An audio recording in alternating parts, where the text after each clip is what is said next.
Don Javier Rey, don Rafael Rey. Don Raúl, ¿qué tal? ¿Qué dices? Sí, ¿qué tal? Bueno, hemos visto... Con lo de don Rafael me salió el don Raúl. Sí, hablamos de dones, pues ya.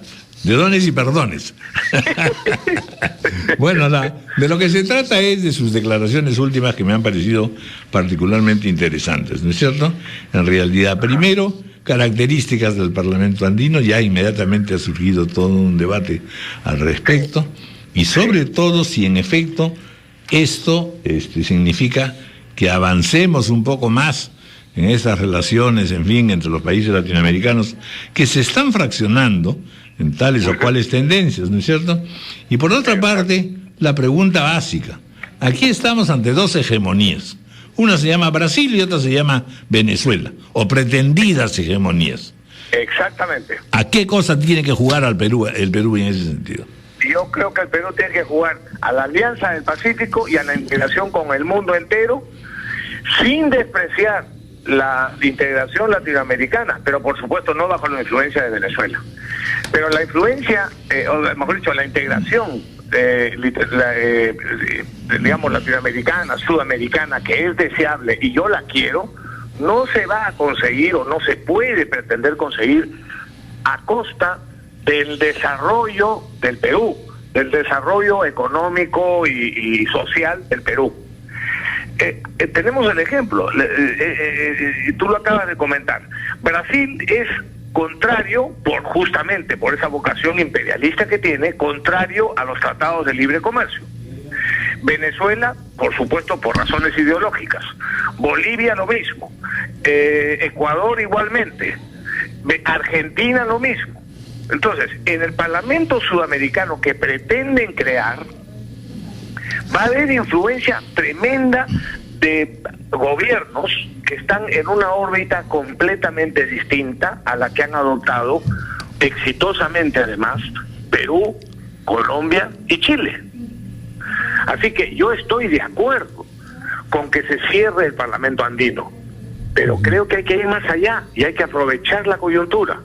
Habría que cerrar mejor todo lo que se ha pretendido sin desconocer la buena intención que tuvo y los méritos que en su momento también ha tenido la Comunidad Andina de Naciones. Porque cuando un camino no lleva a la meta que todos desean, que es esa integración, hay que cambiar de camino. Lo que ha demostrado eficacia para generar empleo, riqueza, integración, inversión, etcétera, es, entre otras cosas, la apertura al mundo y los tratados de libre comercio. Bueno, pero en todo caso, pues es un tema que resulta siendo mucho más privativamente nacional, en un cierto sentido, ¿no es cierto? Y sí, que los esfuerzos de integración o de políticas comunes, por desgracia, no han podido seguir un emprendimiento dinámico, porque tenemos un elefante blanco que se llama la OEA, que tampoco ha ayudado demasiado. Exactamente. Muy bien, por eso digo, yo estoy, para concretar, para responder con precisión y que lo sepan los oyentes, cuál es mi opinión respecto de la iniciativa que han tomado los presidentes de los países de la Comunidad Andina. Clausurar el Parlamento andino. Muy bien, yo estoy de acuerdo. Pero hay que clausurar también la Comunidad Andina, porque el Parlamento andino, comparado con lo que se gasta en la Secretaría General que funciona aquí en el Perú, en lo que se llamó el Acuerdo de Cartagena, ahí frente a ustedes. Así es, efectivamente. ¿No? Son vecinitos. Son vecinos suyos. Están llenos de burocracia, y lo mismo podemos decir del Tribunal Andino, que también en conjunto representan mucho más gasto innecesario, en mi opinión, y que no vale la pena respecto del Parlamento andino. Y también, por cierto, sería gravemente inconveniente crear el Parlamento de UNASUR o sudamericano como pretenden, porque hay dos posibilidades: o ese Parlamento no tiene efectos vinculantes, como no los tiene el Parlamento andino, y por tanto estaremos en una situación igual, pero peor, porque va a haber más gente, más gasto, más burocracia y más dificultades, digamos, ideológicas y políticas. O sí tiene efectos vinculantes, en cuyo caso el rumbo exitoso del Perú, el de Chile y el de Colombia, se ven en riesgo porque va a haber hegemonía de aquellos países que han optado por otros caminos, respetables para ellos, pero no convenientes para nosotros. Ahora, Rafael, ¿esto cómo se materializaría? Digamos, los parlamentarios tienen una elección y algunos lo han dicho, ¿no es cierto? Nosotros nos eligieron por un periodo. ¿Cómo sería? ¿Aceptan que se trunque este periodo? ¿Tendría que esperar a que se cumpla el mandato? Bueno, digamos, yo creo que el que establece una institución, aquellos que crean una institución tienen el poder de eliminarla. Lo que pasa es que en las propias normas de creación tienen que exigir los mecanismos para su eliminación. Están el tratado de la Comunidad Andina, está la constitución de cada uno de los países y están las leyes que cada uno de los países aprobó. Hay que ir por el camino jurídico establecido para llegar al final eliminando el Parlamento andino. Digamos, eso sí hay que exigir. Lo que no se puede es que, digamos, de la noche a la mañana los ministros con un úcase pasan por encima de los parlamentos regionales, de los parlamentos de cada país y de las constituciones de cada país y eliminan una institución. No. Tiene que eliminarla, lógicamente, quienes la crearon, pero dentro del marco legal que ellos mismos establecieron. Muy bien, bueno, tenemos un poquito para largo, ¿no? No va a haber una resolución inmediata. No es inmediato, efectivamente, Raúl.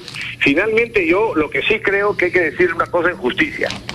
Yo estoy de acuerdo que, como he dicho, que se elimine el Parlamento andino. Ahora, cuando las críticas dicen los parlamentarios andinos no han hecho nada porque no tienen atribuciones legislativas, no tienen sus acuerdos no son vinculantes para los países.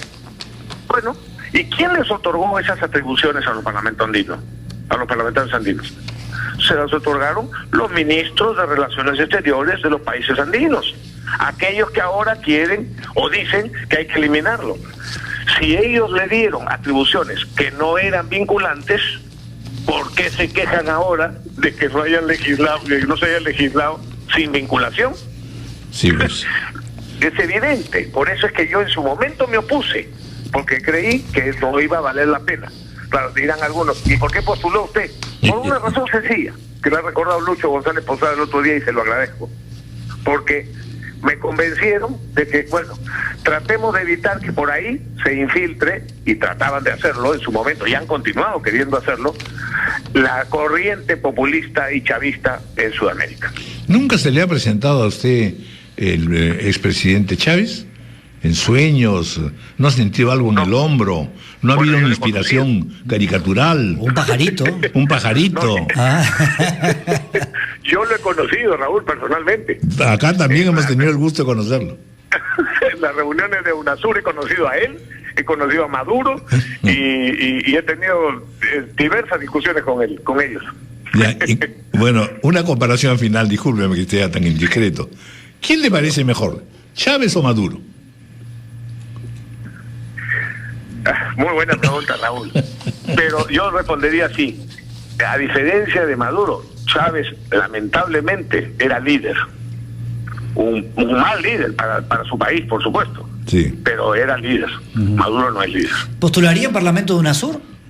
Para seguir siendo... De ninguna manera. Pero con la misma misión, pues, con la que postuló al Parlamento andino. No. Con esa misión, a mí ya me enyucaron algunos años, que ahora le toca a otro que se enyuquen. Bueno, muy bien. Hemos hablado con suma franqueza, Rafael, como... Gracias. Yo vuelvo a la actividad privada, sinceramente, en cuanto me libere de esta responsabilidad, vuelvo a la actividad privada, donde, por cierto, volveré a ganar muchísimo más ingresos, tendré mucho más ingresos que los que he tenido durante mi época de político. Y una gran tranquilidad de conciencia. Así es. Muchas gracias, Raúl. Hasta luego. 8:48 minutos de la mañana. Bueno, ha sido un diálogo revelador. Vamos a hacer una pausa.